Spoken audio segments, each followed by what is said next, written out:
Trump verdict makes significant number of Republicans less likely to support him.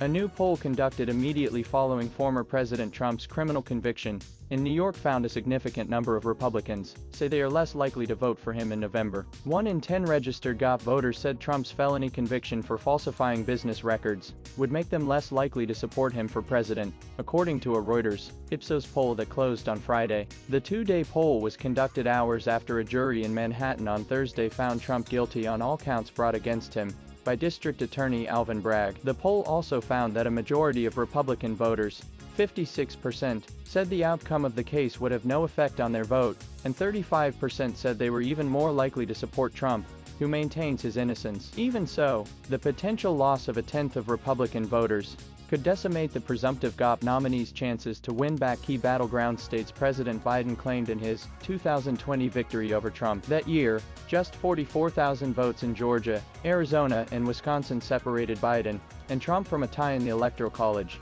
according to NPR. Trump guilty verdict reveals split among former GOP presidential primary opponents. Donald Trump arrives to Trump Tower Thursday, May 30, 2024, after being found guilty on 34 counts of falsifying business records in the first degree. Philippe Ramals for Fox News Digital. Among independent registered voters, 25% said Trump's conviction made them less likely to support him in November, compared to 18% who said they were more likely and 56% who said the conviction would have no impact on their decision. The Reuters Ipsos survey showed Biden and Trump nevertheless remain in a tight race, with 41% of voters saying they would vote for Biden if the election were held today, and 39% saying they would pick Trump. The poll surveyed 2,556 U.S. adults nationwide with a 2 percentage point margin of error for registered voters. Romney scorches Bragg's political decision in Trump case malpractice. The presidential election is a little more than 5 months away. Many Republicans have said outrage over Trump's conviction has cemented support behind the former president.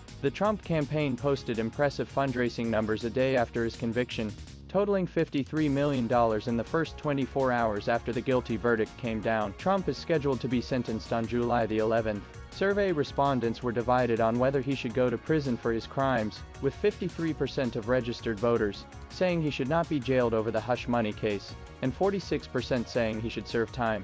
Bill Maher struggles whether Trump should go to jail following guilty verdict.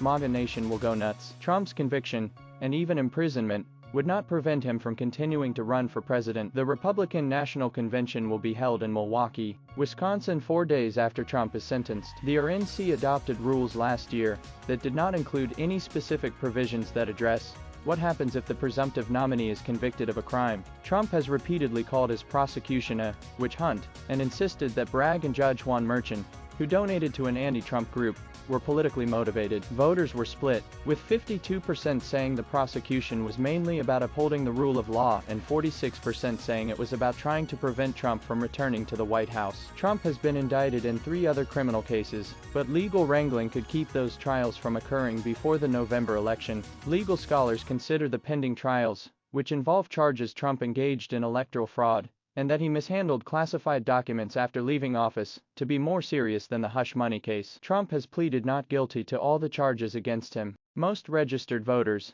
60%, said it was important for the 3 pending Trump trials to take place before the election, compared to 39% who said it was not important and 1% who did not answer the question.